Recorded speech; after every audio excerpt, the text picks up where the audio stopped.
M3.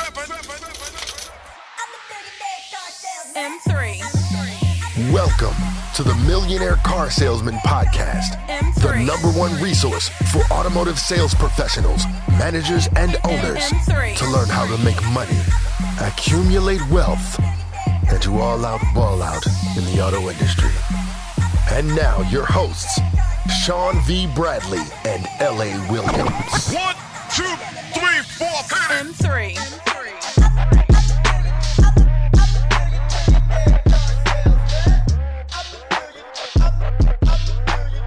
Hey everybody, this is Sean V. Bradley, president of Dealer Synergy, the creator of the Millionaire Car Salesman group.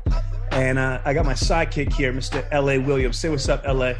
Far from afar today. I'm here. And that's not my sidekick. That's my brother. That's my brother from another mother. So Amen. I'm here. I got a special guest today, Steve Fucile. Like a few seals, but it's Fucile. Like a few seals. So Steve, again, the title today is I'm interviewing one of the best closers in the United States. And how this came about is I just asked point blank, I said, what are you good at, man? I mean, we got a lot of people that are good at a lot of things here. And you're like, brother, I'm one of the best closers in the country. Okay, so let's check your temperature first. How long have you been in the automotive industry for? 27 years, if that's the way it goes. Yeah. 27?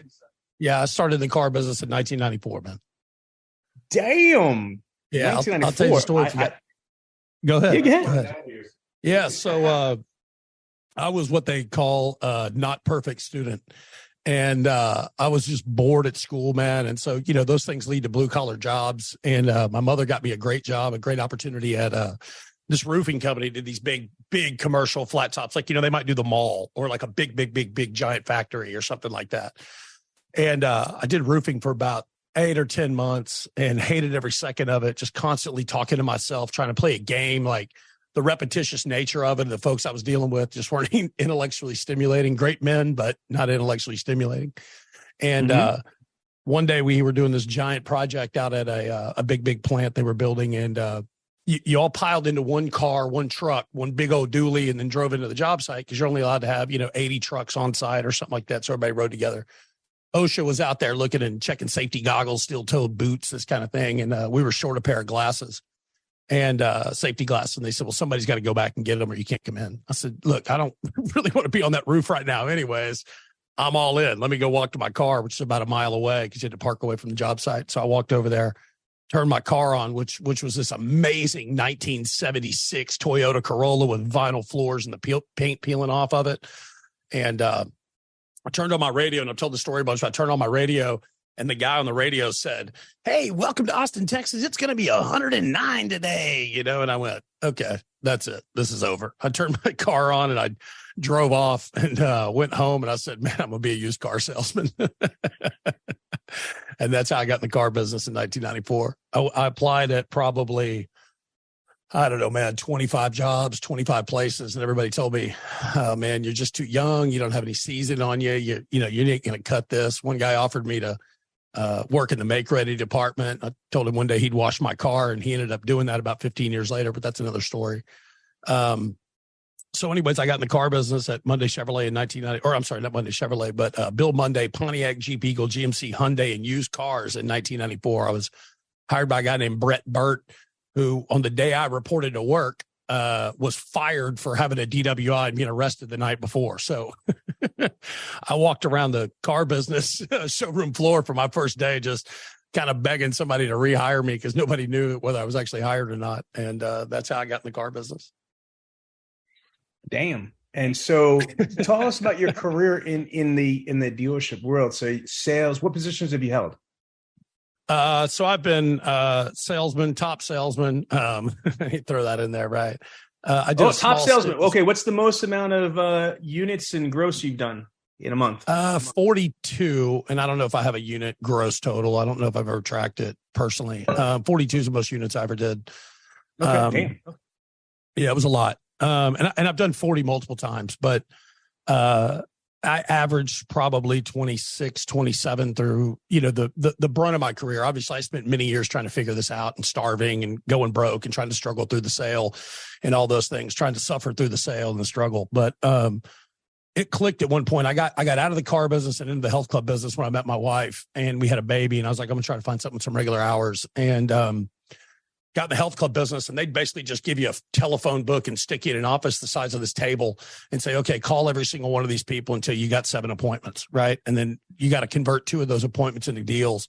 And at that time, they were 3-year contracts at a health club, and it was about $3,600 or something, $1,200, $1,500, something like that, $38 a month or whatever. And so I started to learn to do that. And then once I got out of that health club business and I went back into the car business with a friend of mine, it clicked, and it was like, oh, that's how you sell 20. Oh, that's how you sell 25. And so it just clicked from there and started moving on from there. So okay, you said it clicked. Let's start there then. That's where we're starting today. Really, this was great. Like kind of getting us into this. How does someone sell 20 cars a month consistently at a dealership? What's the formula? So I think the formula that worked for me was being myself and trying to figure out how I operate with people personally from the minute that I say hello to them and to the minute that I say goodbye to them. Right. And that was the biggest clicker for me. It's how do I interrupt? How do I act with these folks when I'm meeting with them? How do I blend into their life and make them feel comfortable with where we are? How do I engage their interest in me, my family, my dealership, and then sell that story to them? And I think that's a big part of it is the dealership story. Once you learn how to connect people to you and then allow them to understand what the story of that dealership is, and then what your processes are, and then what your policies are regarding, true customer retention, actual service after the sale, what you're going to do for them as a long-term goal with those people. And then you're interacting with those folks, learning about who they are, what their jobs are, what that means, and then how this car, this truck, this SUV, this whatever it is going to improve their lives and then affect them daily. And then once I learned how to do that, then I could start to spin that into something that made sense to them. And so once that started to make sense to the customer, like, oh, this is the place I want to be, this is the guy I want to talk to, then you just tell them, hey guys, if this is the car for you, et cetera, we'll get in that closing line. But if this is the car for you, then let's go inside and play baseball, because we're fixing to go play a game here that nobody likes, but it's my job to find a mediation between what this dealer needs and what you need. And let's go play together, and let's go buy a car. And they'd always laugh and say, okay. So, at that point, once you start converting over that, and I think one of the biggest things you can do that helped me was I tried to be a good person inside that store. I tried to really not only be the most dynamic and the busiest and outwork everybody, be the first there, be the last to leave, whatever it took to get there, but make those friends that are techs, make those friends in the service department. Yeah, go for it. So follow where I'm going with this. Let's pretend you have your own podcast, Steve, right? Can you imagine if you had your own podcast? Let's imagine if you that. had your own podcast. What I want you to understand is a strategy of search engine optimization on the podcast search engine optimization. Because when people are going through Spotify, SoundCloud, iTunes, iHeart, Google Podcasts, etc., they're going to type in keywords, right? Okay. So let's just pretend your audience was similar. They're dealerships, they're owners of dealerships, there's managers of dealerships, and if somebody was looking for, I don't know, a subject about closing, let's just say they're talking about closing, right? And they're listening to this podcast. They're going to want to have tips and advice about closing and things like that.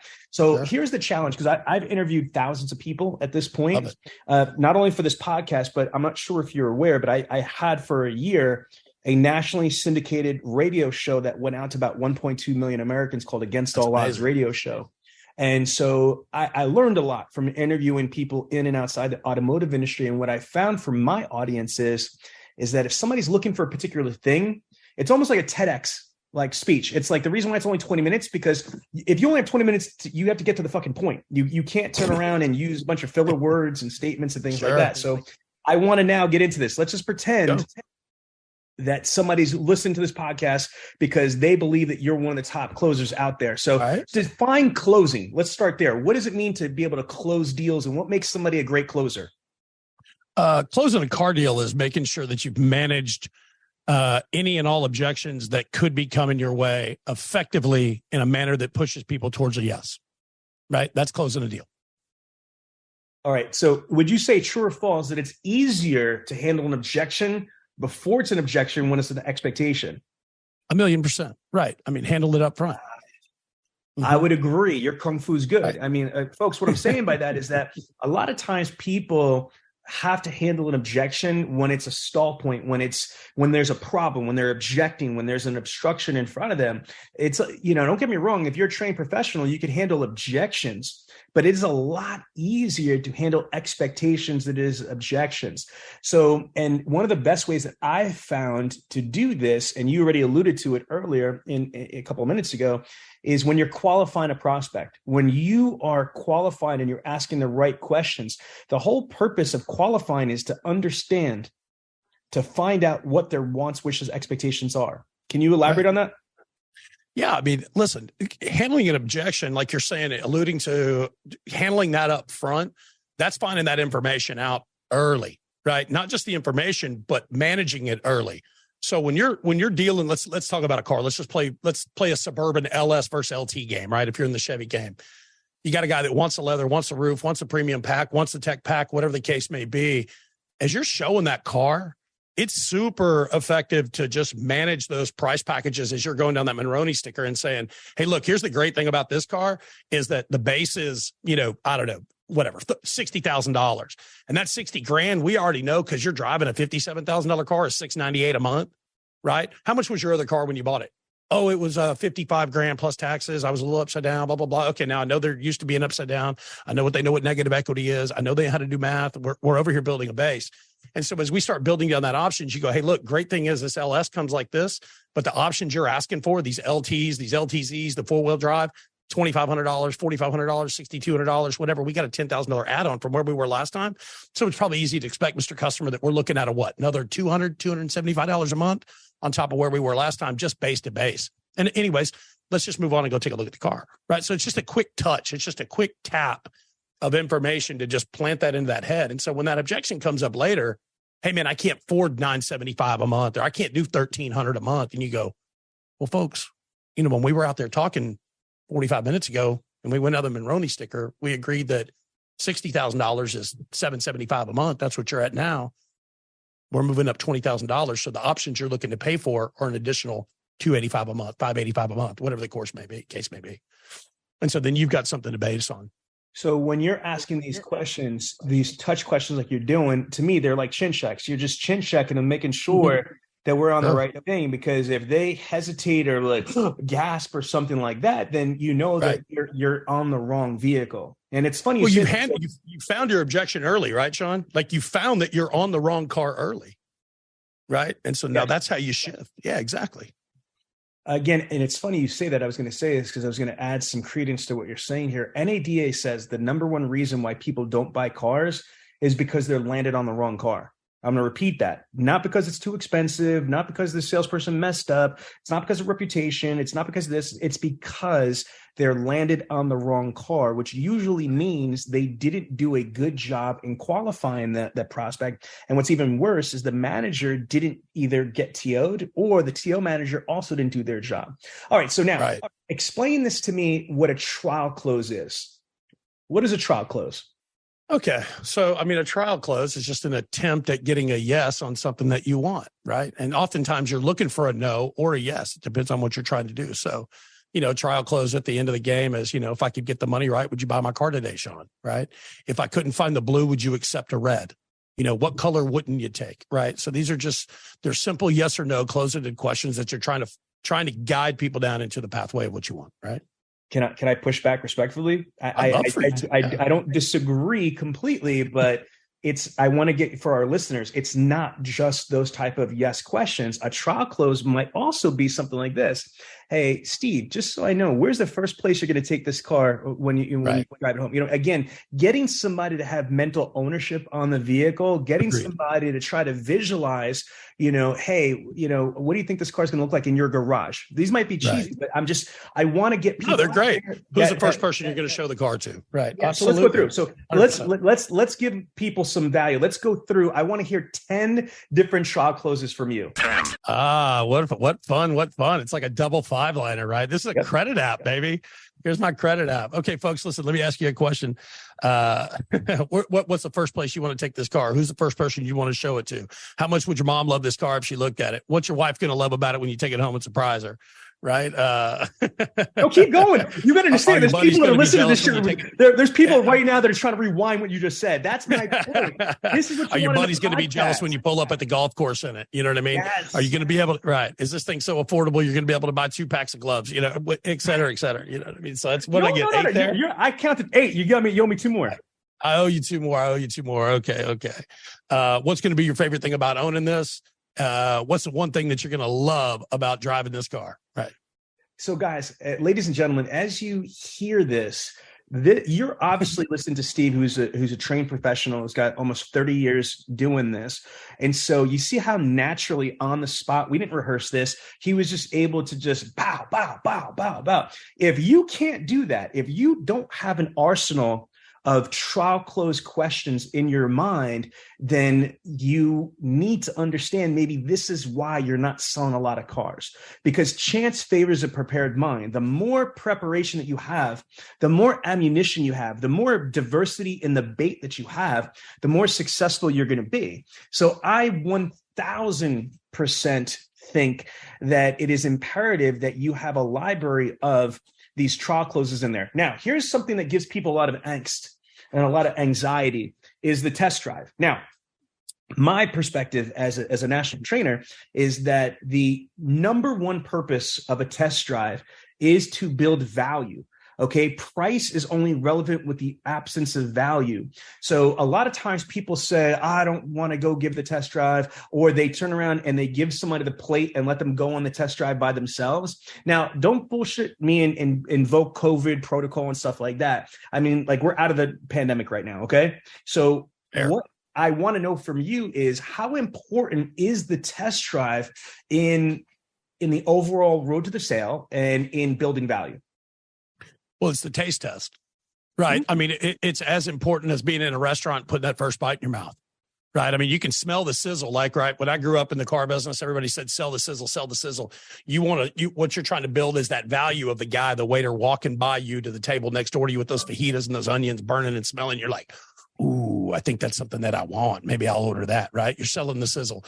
But the test drive's a taste test, right? Like, what's it taste like? What do those fajitas taste like when I put them in my mouth? And that's what the test drive is.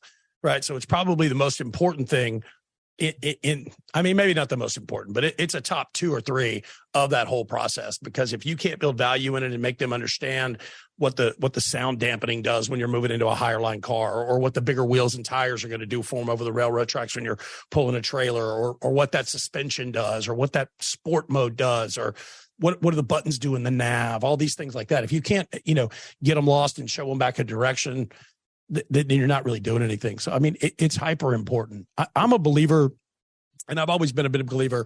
I think you've got to play it person to person, right? I mean, there's a lot of times, I don't say a lot, I say it's a half and half maybe. People might not want to hear this, but that I don't go on the ride. But I do everything up to that, and it depends on who I'm dealing with. If I've got a very independent person that I can tell is a little standoffish on me, that probably just wants some personal space because I'm a strong flavor, right? I mean, I'm not an easy flavor to deal with. When you come to me, it's high impact, boom, hey, how you doing? What's up? A lot of laughing, a lot of giggling, a lot of funny, wild noises, shaking my hands. And I'm a character, right?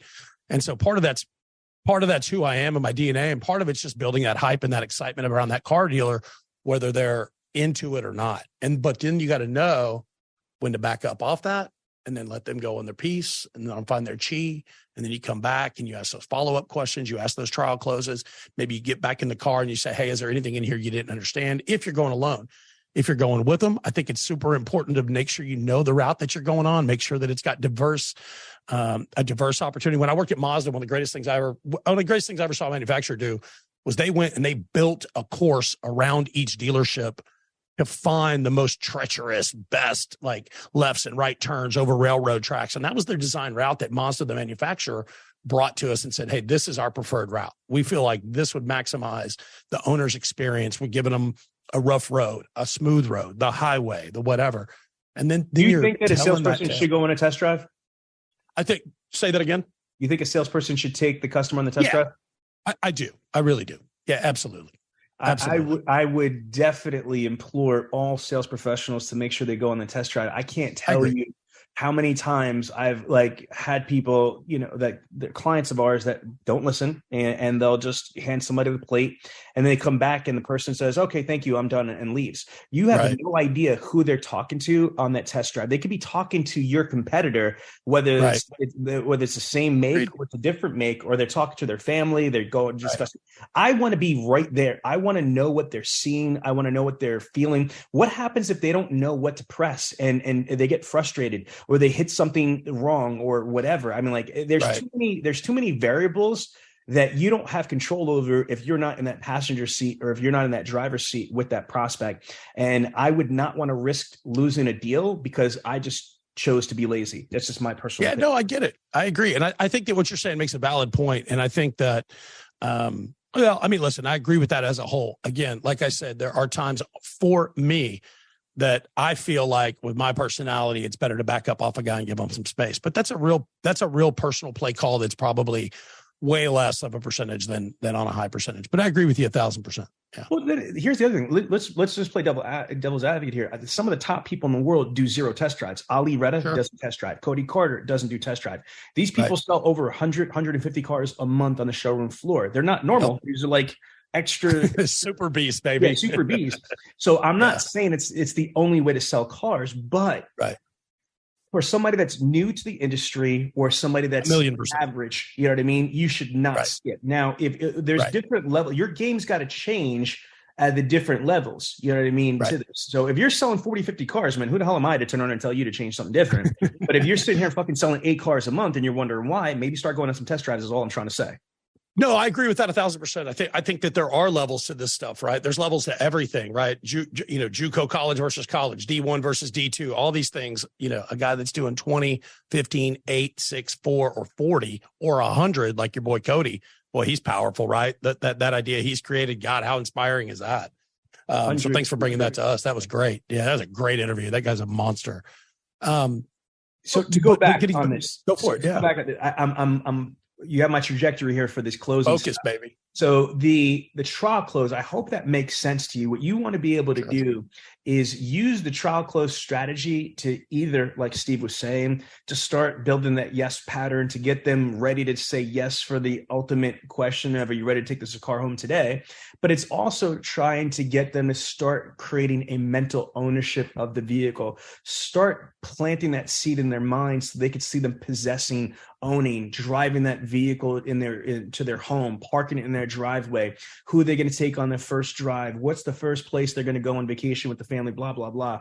To me, I think that's all good. But there's a difference between a trial close and actual closing. And so this has to do with the negotiation side of things. So Steve, there's usually a couple trains of thought. So before I get into the closing verbiage and more tracks from you, I want to ask your flavor, because traditionally in the road to the sale, after you do the meet and greet, you qualify you sit them down, you qualify the prospect, you do product selection, you find a vehicle, features and benefits, walk around presentation, demonstration drive. Let's do a service walk. Okay, let's do it the right way. When we come back, this is where there's a pivot. So it's either the left or the right. Okay, meaning sometimes, some dealerships, they'll have the salesperson, after they come back from the test drive, check in with the desk. And then the desk will hand them the first pencil. And then the salesperson's job is to present the first pencil. That's scenario 1, usually. Scenario 2 is when you come back from the test drive and the service walk, etc., you go right to your desk and the salesperson tries to gain a commitment or any commitment or the commitment or what have you. And then they take that commitment or offer to the desk and go from there. So scenario 1 is they go to the desk first and the desk does the first pencil and the salesperson just presents it. Scenario 2 is the salesperson takes them back to the desk and tries to get a commitment or sell the car and then take that offer to the desk. Which do you think is the right way and why? So I think this kind of comes down to who your operators are, right? Obviously, like old VT stores. I mean, you're not coming to that sales desk without a written commitment, right? I would buy this car today if you could, right? But I don't love that formality. I think you're putting people on an edge that doesn't feel good to them. And I've experienced this and done a lot of AAR reports with, my customers and other people's customers and being a manager and polling and CSI and all that stuff.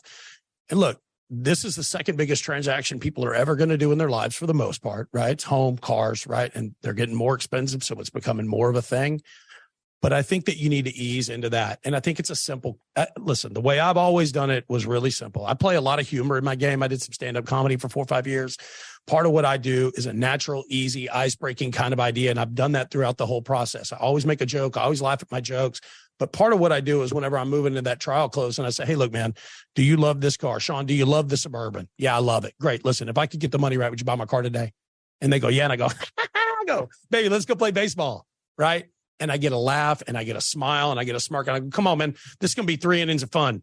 And they look at me and I go, but we're going to have 4 innings of like great, amazing service and delivery and all this kind of other stuff because we got a long game to play with each other. But for these next 2 or 3 minutes, 2 or 3, 20, 30 minutes, we're going to be at odds here. We're going to arm wrestle. But after the arm wrestling, I'm going to give you a hug.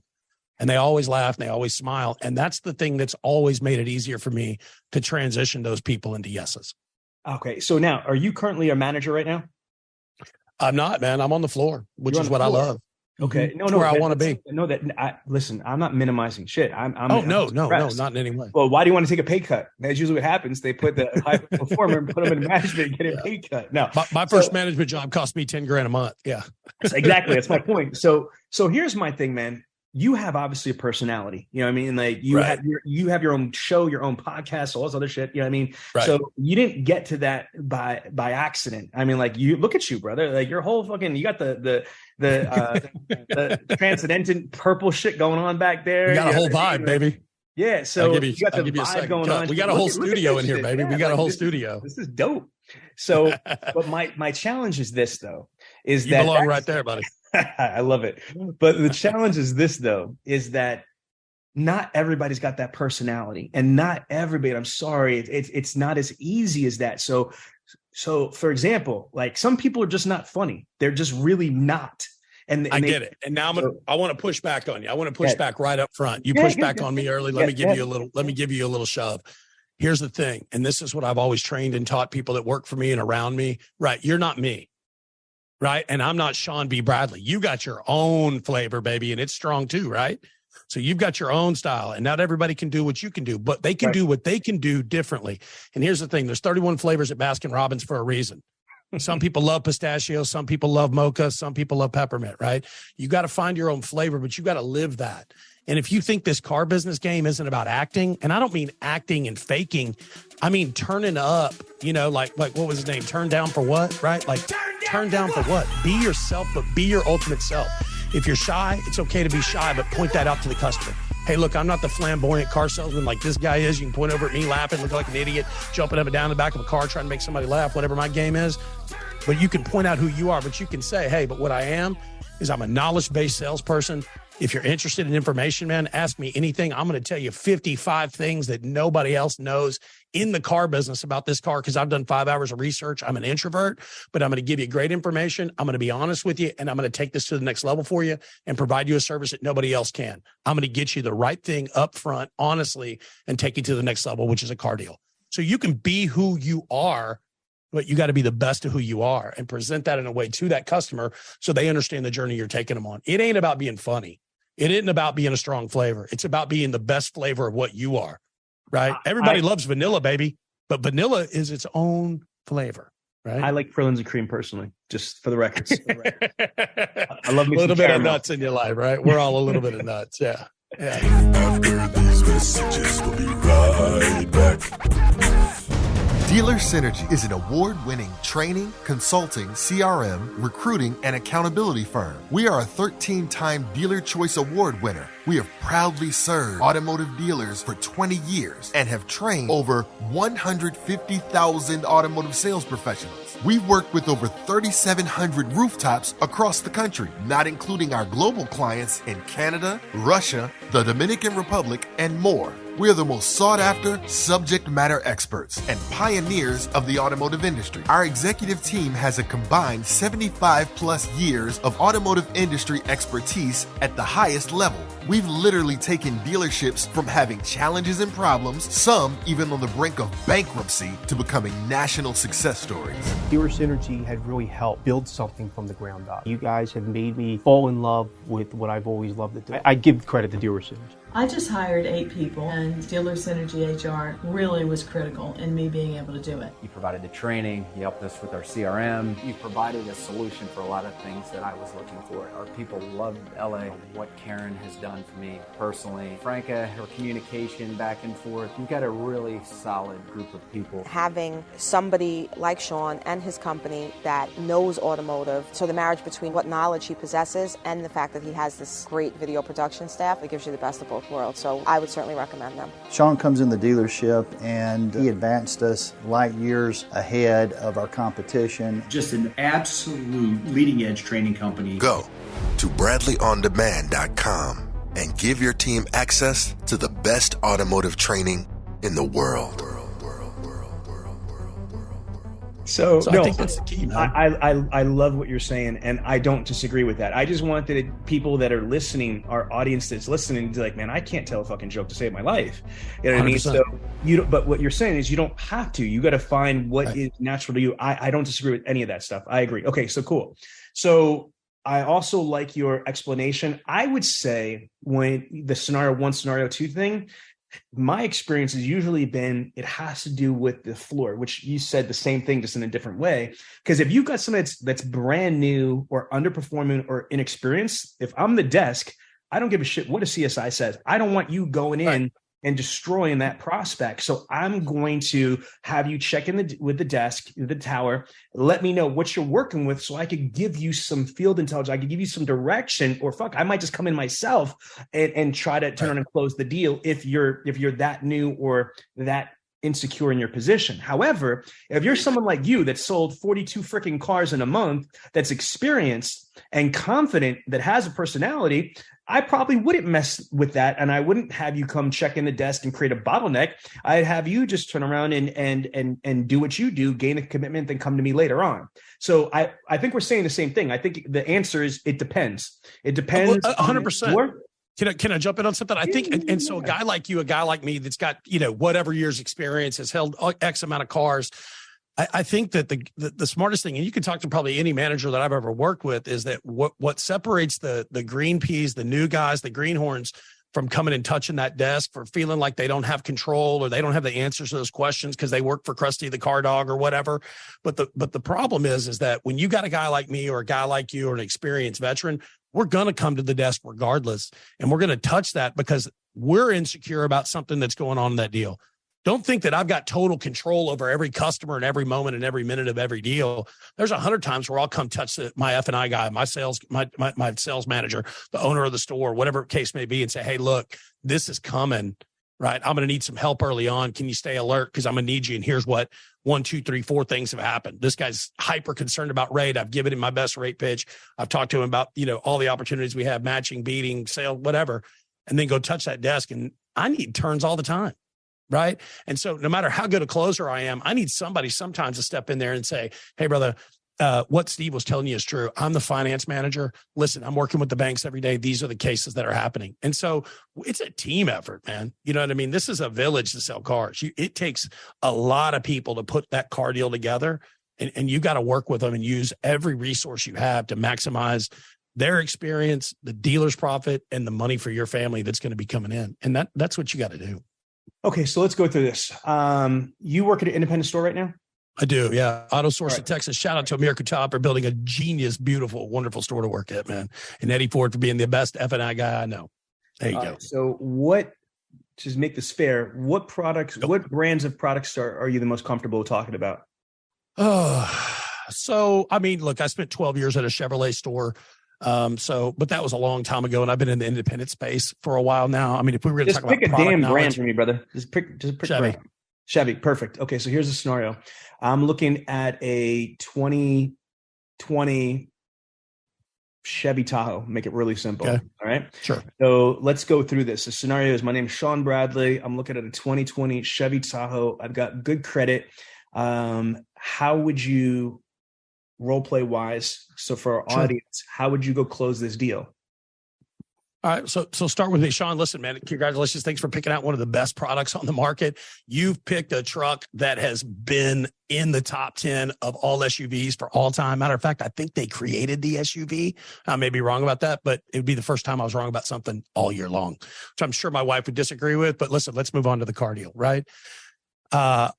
Chevy Suburban, one of the most affordables in the market. Here we go. It's got the right options that you're looking for. If I could sell you the car today, would you buy it? Where do you want to start at, Sean? Stop. Two things. One is what I got out of that as a trainer, which I love, is you are reinforcing the brand.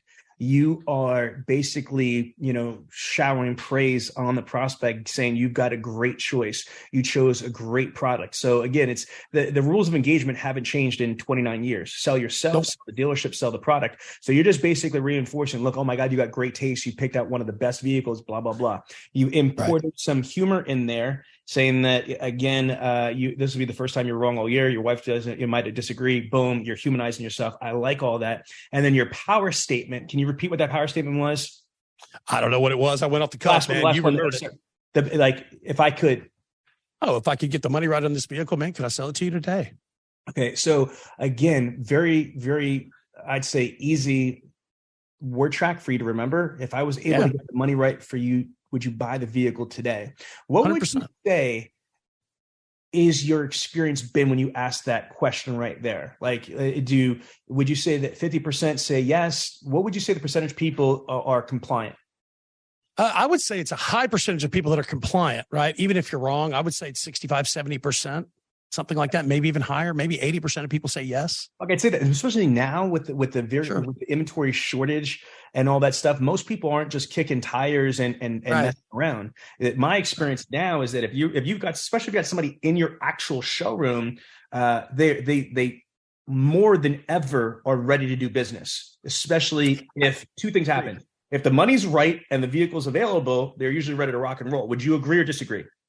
No, I'd agree 100%. And I'd like to add one thing to it. Just simply, I don't typically ask that question until I'm sure I'm really on the right vehicle, right? And I'm oftentimes wrong. But if I know that customer's not ready, they told me they're tire kickers, they told me they're shoppers, they got 7 other stores to go to, I'm not hitting them with that question until I've moved them further down the line, which is talking about what we talked about earlier, handling that objection up front, getting those questions answered, and putting those position on that road to that sale to get them in a position for me to say, if I could get the money right for you today, would you buy the car today? Right. So that's why you got it, not only a high percentage, but because I've managed all the things up front to get them to the road to, yeah, I'd love to buy the car today. All right. Now, I'm a huge fan of certain people. I don't want to mention any names here because I don't want anybody fucking jumping on shit. But there's people that have used like these older techniques in closing, like, lean on the pen and things like that. How do you think those like 101 closes and things like that, how do you think they resonate in 2023? I think they stack up.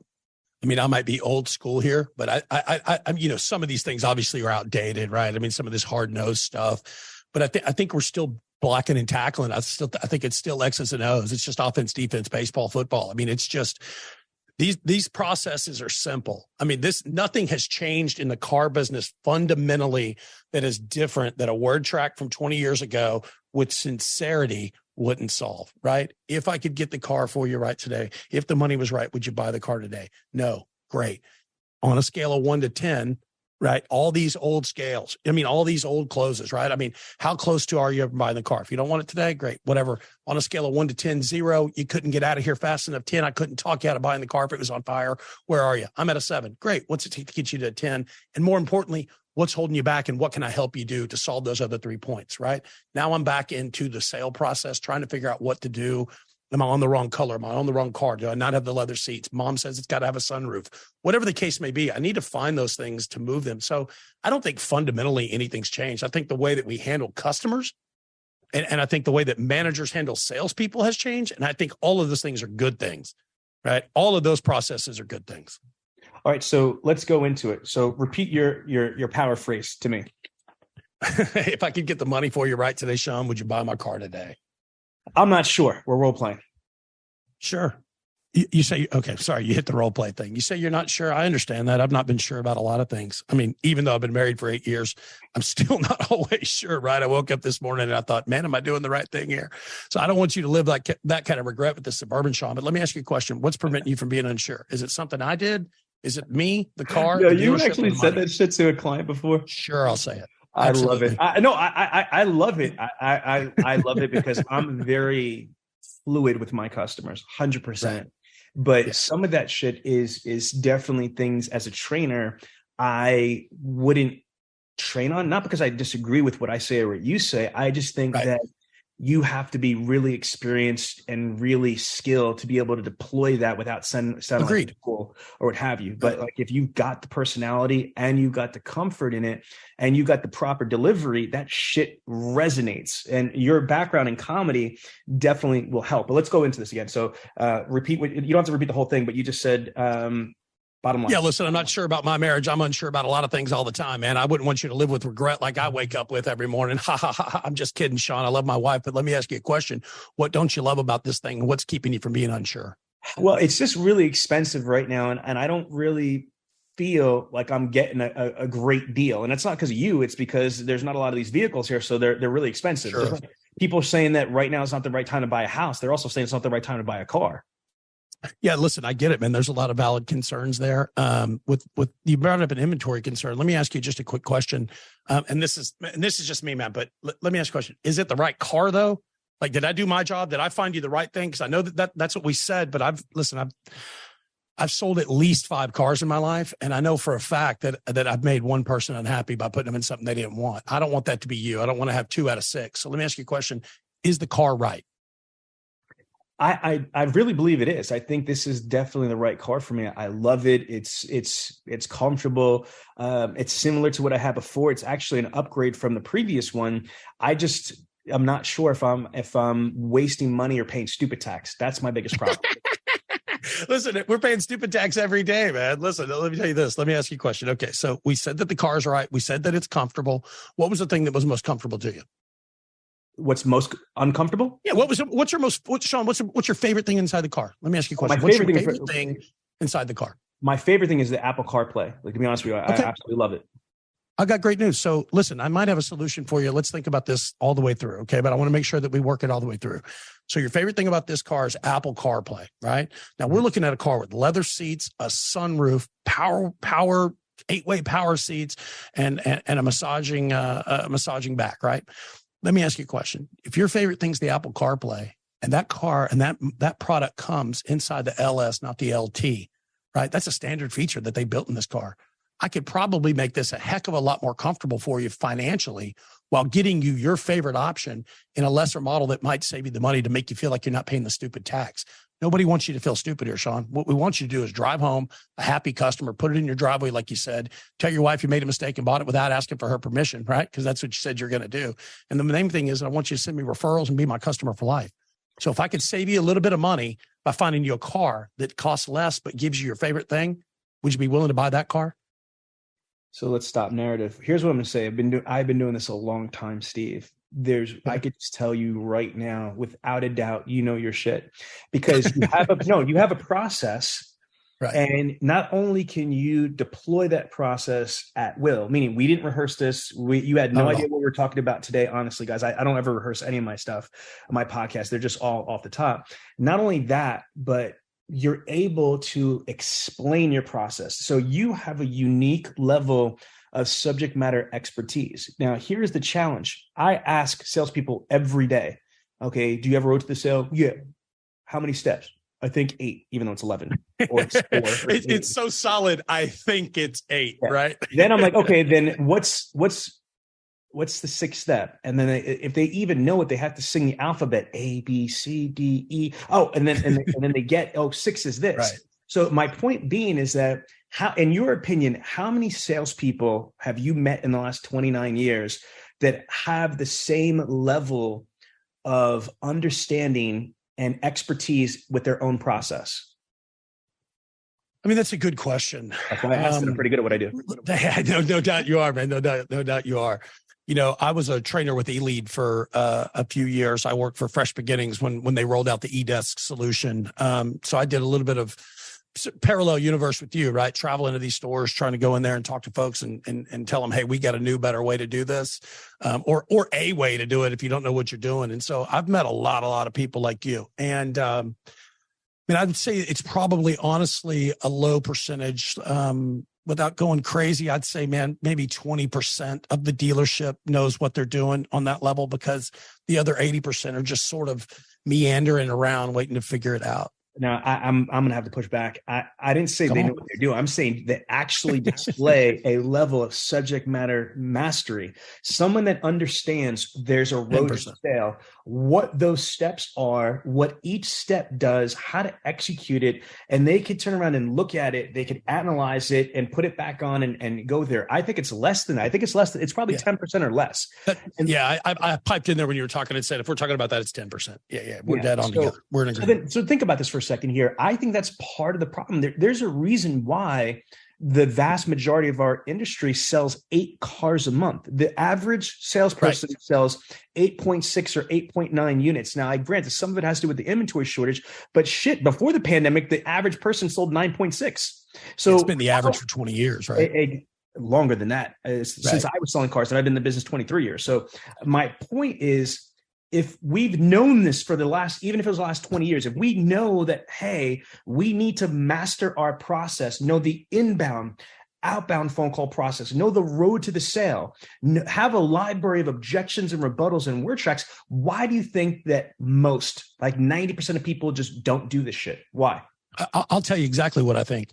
I think it's, we've got a lot of people that thought when they entered this business, right? So we've got sections of people who we have, right? We've got a guy that's coming in because he was fired from Coca-Cola and he thought, hell, I think I can try to sell used cars, right? He's not committed. He's not interested. He just sort of thinks he can come in here and do it because his brother did it and his brother makes money, right? He doesn't have any business in the car business, and he knew that early on, and he's hunting for a job. There's that guy, right? Just waiting on a release. The other set of people thought that they didn't have to work as hard at this as they would at anything else in the history of the world to become one of the best or the greatest. Listen, I'm great at this because I've taken 50,000 swings and took swings on people that I knew I was going to lose them at, but I pushed myself over a level to find out, hey, where's that line, right? Like, where's that line at? What works for me? What doesn't work for me? And I don't go into every car deal thinking, hey, look, it's fear, or it's you can operate in fear, you can operate in love, right? If I'm operating in love, I'm loving myself, trying to figure out who I am and what I can do to make sure that I can provide for my family. If I'm operating in fear, I'm worried about if I don't sell this car, I'm gonna starve, right? And I did that as a kid, but I gave myself a chance. I said, look, I'm gonna do this until I figure it out, because I knew this was for me. I don't know why, but I knew it, and I starved, Sean. I starved. I was 18 years old wearing multi-different colored plaid outfits that didn't even match, man, wearing polo boots thinking I was on top of the world at a car dealership. I looked like a kid wearing adult clothes. I didn't know what I was doing, but I committed to it and I figured it out. So if you want to figure it out and you want to be a pro, commit to it. Figure it out. Train. Listen to that stuff on the way from the car to your house. Put in the Synergy podcast. Listen to Sean Bradley. Listen to the guys that you look up to and respect. Talk to your elders. Talk to your desk managers. Ask for a mentor. Ask for help. And then grind. And if you're not grinding on that every day, then you're not really wanting to be in the car business. You just wanted a job that you thought you could have some time at. I think it's commitment, man. I love what you're saying, and I think that our audience needs to hear this. You said something so powerful. There's people that get into this industry and think that they can actually be very, very good at this with less work at anything else. Here's the reality, though. When you are performance-based, when you have to produce in order to be fully compensated, you're only as good as your effort. This is that old cliche. What you put into it is what you get out of it. And the more you put into it, the more you get out of it. This industry is simple. I keep saying this over and over again. You can make as much money as you can earn, but the power phrase, the power word is earn. You have to actually earn this shit. Every bit of it. One of my old partners, Mr. Jim Ziegler, says something. I'll give him credit on this. He says, you got to master your craft in automotive like you're trying to get a master's degree or PhD in any other industry. Right. If you really get into automotive sales, automotive retail, and you are determined to really make a career out of this, then you need to go hard as hell. You need to go hard in the paint and the shit. You need Come to on, somebody. take this as seriously like you're trying to get a master's degree in any other collegiate, category. Preach it, baby. Preach it. You ain't talking to the choir. You're talking to a listener, man. I mean, you're on it. I mean, that's the key. If you want to be victorious in this, you got to work hard. What does that work hard mean? It means a million different things for a million different people, right? I had to learn how to tamp myself down, how to find out what worked, what didn't work. Maybe if you're listening out there and you're listening to Sean's show and you haven't had that great success, but you feel like you got it, man, maybe you need to turn up a little bit. Maybe you need to stretch yourself out into a zone that's uncomfortable and ask people for things you're not comfortable with. Listen, can I tell you a quick story? Yeah, go ahead, please. I was at a Oldsmobile store in 1995 or 96. And I don't know if anybody remembers the car, the Oldsmobile Aurora. Yes. But this car came out. Yeah, it was a great car, man. I was at a Subaru Oldsmobile store, if you can imagine that. And the guy I worked for is a stud. He's still in the car business, Kurt Nelson. And he told me I was just a kid, man. And I was about to get fired any second. You know what I mean? Just being lack of produce and lack of being able to produce. But they liked me. I tried hard, and so everybody let me hang on a little month or two longer than they should have probably. But he told me I had this attorney in there, and he had bought a car from Red McCombs in San Antonio. And these guys lived in between San Antonio and Austin. He was an attorney, and his wife decided she wanted the exact same car. So we had the only car in the market that was exactly like that, because there were only about 15 of them in the whole state, I think, at the time. And I'm just wanting to sell a car, man. Like, give him $500 off, give him $1,000, whatever the guy wants to do. Just please let me sell this car, right? And so Kurt Nelson looked over at me and he said, "Hey, Steve, listen." He said, "I'm going to listen to you say this, and if you don't say this exactly, you can go home and not come back." And I was like, "Okay, I'm down. Whatever you got, let's go." And he hits me with this phrase and he goes, "Now go for it, kid." I'm like, come on, man. Don't let me say that. Right. So I go in, I look at the guy, and this is old school car business, but I looked over at the customer and I said, "Counselor," and I'm verbatim for him. I said, "Counselor, let me ask you a question. When you met Sarah, you loved her enough to buy 2 of these cars, didn't you?" And he said, "Absolutely." And I said, "Well, don't you love her half as much now?" And I picked my pen up exactly as Kurt told me to. I handed it over to him and I just sat there quietly. And she looked over at him and she said, "Well, do you, Tom?" And he reached over, looked at me like he wanted to murder me, grabbed the pen, signed the paper, we sold the car. I don't think that's an effective closing tool for anybody to use or a great idea. But my point to that is that I was willing to push myself past what was comfortable for me to go into a zone to get there. And that was a big key moment for when that switch clicked for me to be able to learn, hey, you can go farther, you can go harder, and still find the production that you want without totally annihilating yourself from the customer, And so some of these guys need to push themselves harder. You know what? I'm listening to it. I'm like, damn. So what is your end goal? Because you're obviously not the regular salesperson. You have your own podcast. You got your own show thing over here. Are you trying to get out of the retail side? What's the future look like for you? I love the retail side. I'm never getting out of retail. I think it's amazing. I loved stepping out of retail for a while when I was with Elite and having the opportunity to train and work with people. I love talking to people in the car business. I was at NADA. It would happen to be in Dallas this month, and so we launched the podcast this week at Dallas at NADA. Had some great responses. We've got some great guests coming or whatever. But the point of it is that I love talking about this stuff because it's what I do. Mm-hmm. It's like asking Tom Brady, "What do you love to talk about?" Right? Like, what's your end game? You gonna play football forever? And he's like, "No, but I want to talk about football forever." That's the end game. I love this business. It's given me every opportunity in the world to do anything that I ever wanted and earn a great living. And so I love connecting myself to other people, guys like you, guys that are powerful, guys that are doing things, women that are making trailblazing paths down the world and changing the way the car business is. And I want to be up in the middle of it in the mix. And so I love being able to give people the knowledge that I have. And I can't wait for people to start calling me back 5 years from now, 6 years from now, going, "Dude, I heard something on that show with Sean V. Bradley, man, and it turned my life around. I was a 4-car guy about to get fired. I went to work. I was fired up. I've been listening to what Sean said. I listened to what you said. I turned up. I pushed myself, and now I'm a 30-car guy." I bought myself a brand new $500,000 house. I just spent, well, you know, I that's what I want, man. I want to give back to the things that I've had, because I've got a good life, man. You know, so that's the purpose of this, is to connect with people. No, I respect that. Are you leveraging your skills to be able to build your brand within the dealership even further? What I mean by that is there's a couple of people that are very good at certain aspects of things. I don't know if you heard of Brandon Kugoza. Brandon works for Jeff Weiler. This guy has the #1 TikTok channel for any automotive person I've seen. He's got over 110,000 followers. He's sold over 100 plus Highline vehicles off of his TikTok page, like awesome. verified. Like it's insane. That's awesome. Then you have people like the Mike D guy, who has the Chevy Dude YouTube channel that's got hundreds of millions of views off of his YouTube channel. Then you've got people that like Cody Carter, who sells over 150 cars in a month. Just in December, like last month, the dude sold 121.5 cars in December on the show. Hey, there's levels of this stuff, baby. There's levels of this shit. But he is a Facebook group and LinkedIn group beast with these leases. Like, he's a lease hacker. So he belongs to lease hacks and all this other stuff. So my thing is, if you're into podcasts, are you creating a podcast for the public? You know what I mean? On, you know, buying tips and owning tips and things like that? Or is your audience dealers?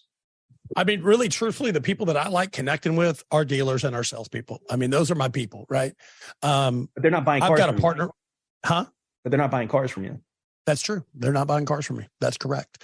I've got a friend of mine that's a very good business partner of mine, and stuff. We've done a couple of things together, and he and I are kind of tracking this thing out and deciding where we want to take this and what avenue we want to move it with. And so we've got some plans together, but I don't have them all exactly intact. So for at this point, really kind of what we're rolling out is just, hey man, how do we connect? How do we help? So that's where we're at for now. All right. The reason I'm saying is I'm really impressed with what you're doing. As you see, we have the largest Facebook group in the entire automotive industry. We're sitting on almost, I think we're at 24,300 to 24,400. We're so close to 24.5, baby. I saw your post. Come on, let's break it. Let's break it. Invite a friend to the show, man. Come on. Hell yeah, definitely. But I don't know if you know this, but we're like, how come we got so big is I force all my Dealer Synergy clients to join. It's part of our program. Yep. I have over 100 moderators that are in the group, and we deny more than 60% of the people that apply. This happens to all the groups, but why some groups have a lot of people is because they allow people outside the automotive industry or from freaking Singapore or Nigeria, you know what I mean, that have 3 followers or whatever join. Like, if you look, we really struggle to grow the numbers because I'd rather have legitimate quality in here. But the podcast and the group are not incestuous, but they're in synergy. They're in tandem. Mm-hmm. We have a lot of people that join the group because they've heard the podcast. We have a lot of people that listen to the podcast because they're part of the group. And so they're cyclical, man, right? They feed each other, right? They're synergistic. If you think about it, though, like for me, I left the dealership world after it was like 5.5 years on the front lines that I started Dealer Synergy about 19 years ago. So for the last 19 years, my audience has been straight dealers. However, if I was still selling cars, I would create a group for the public. I would create a group, you know, for my prospective clients. I would create a podcast for the public. I would create a podcast for my prospective clients because I would create content that would let me get in front of my targeted audience by giving them buying tips, maintenance tips, things like that, having special guest interviews and things like that, all that's going to help them, you know, in their shopping experience, their buying experience, or their ownership experience. And that's just my thoughts. So I think you're definitely onto something, man. And I appreciate the input. I think that's a great, it's definitely something that we've kicked around and tried to figure out. You know, as well as I do, that building anything takes more money, more time, and is way harder and difficult than you thought it was going to be. Right. I'm sure when you started building your company, like, oh, we could get this done and we can start this thing and we'll be ready by February. And before you know it, it's the next December and you're like, wait, we're still 9 months off track and I need 3 more months, you know. And that's kind of how this podcast evolution started. I've had this space for a while. This is not in my home. This is in a studio that I own. And, you know, so we can have guests and great people when they're in town and do this thing. And, it took more time and more energy to build than we thought it was going to be. And so we're still in those planning phases, but I think what you're saying is smart and brilliant. Yeah. No doubt. Again, I am thoroughly impressed with what you've accomplished, on the retail side. I am impressed with what you are accomplishing now on the media side. And at the end of the day, follow your passion. I'm not here to say anything other than I'm impressed. You know what I mean? Like, thank you very much, man. I had an hour to talk to you. And again, see, a lot of people talk that talk. You know what I mean? But if you're able to freestyle with me and just have conversations and answer questions and be intelligent and be humorous, more power to you, brother. So again, that. What's the name of your podcast? So it's the Steve Fucile Show, SteveFucileshow. Can I plug it over? What type of content do you like? What type of, like you said, your audience is other automotive professionals. So what would somebody get from listening to your show? Yeah. So here's what I'm connecting, man. It's revolved around guys like me, guys like you that are industry experts, industry leaders in whatever particular division they're in. Like, for example, I'll give you an example. I had Dan Dillingham in that I'm known for 25 years or 20 years rather. Dan was an 18-year sales trainer with eLead and a platform manager over there. He's a vice president with Dealer Alchemist. So he's talking about, hey, what do these digital platforms do? And not a sales pitch for his company, but just an understanding for anybody in the automotive space about, hey, what does this look like? Have national trainers on. Hey, this is why I train and what I train, and get into the depth and really dig in deep on a conversational level about what we're doing, why we're doing it, and who these people are. So, for example, if you want to look on Shaw, brother, what I love about you, brother, and I'll just give you a little compliment here, and this isn't just riding your tails here, is that your vice stuff, you're honest about who you are and what your motives are and why you've done it. And I think that's cool. And that's why people like to buy from you, because now I feel like I know you. Right. And so we want to bring the very best of salespeople. If you've got a story that's important, if you've overcome some wild tragedies to get where you've got, I want to hear those stories. If you're a dealer that overcame all kinds of things to get where you're from, if you're a dealer whose dad, gave him 15 stores and the struggle of not wanting to be in the car business and trying to learn, all the different things, man. This is a podcast for auto people, by auto people. And all of those things on the front end, man, F&I, sales, management, and that's it. And that's what we're for. We're sort of like your dedicated group. This is a dedicated podcast to the people that are in the front end business. That's it. Cool. Well, listen, my brother, Awesome. I have a deal I got to jump on right now, but I appreciate your time. I'll see you when I see you. All right. Take care, man. sir. Thank you for the opportunity. I love your stuff, man. Thank you so much for having me, man. You're the best.